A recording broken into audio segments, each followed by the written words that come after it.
chief to give me a bag of money. You can take the cows in payment, I told him. I am sure I can depend on your honesty, said the chief, and he gave me the money at once. I then left the village and traveled on for another 40 days.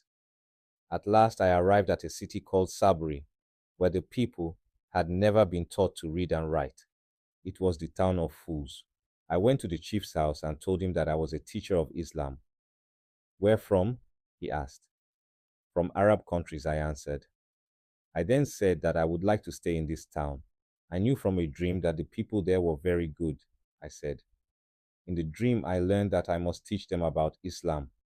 I spent 6 months saying prayers for them, although I did not know any of the correct words except Muduhamatani.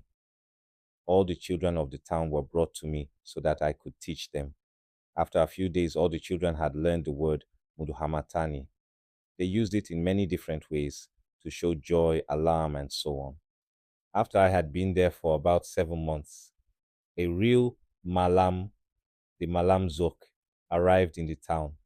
The chief told him about me, so he came to see me and examine my knowledge. He said that we could perhaps correct each other's mistakes. The next morning, when we went to prayers, he saw that I knew almost nothing. And he told the chief this. The chief sent for me and told me what the Malam had said. I was very alarmed because I knew that the Malam was right. However, I said that I was sorry for the Malam if he really thought that he knew more than I did. We had better arrange a special meeting tomorrow morning, I said. Then I can prove that I am more clever than he is.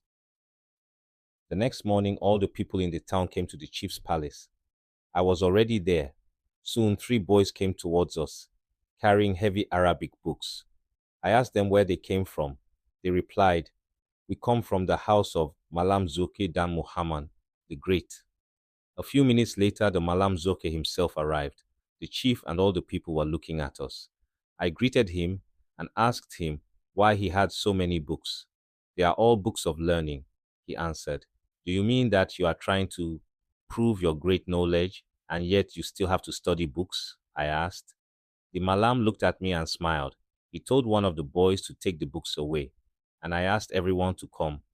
Then I swept the ground in front of me and made this sign. I asked the Malam what it was. Near. He said it was the letter N in Arabic. What? I laughed. Try again.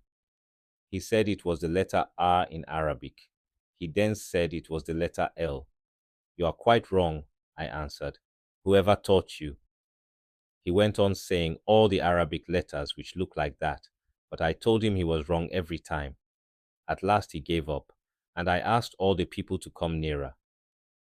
"It is not the letter R, it is not law N," I said. "This is the sign of the new moon." The foolish people of the town of fools looked at the sign and said, "Yes, you are right. That is exactly what the new moon looks like." The children were very happy to see their teacher win and drove the Malam away, shouting, "Eho cho cho." He did not even return to his house to collect his books, but ran straight out of the town as fast as he could.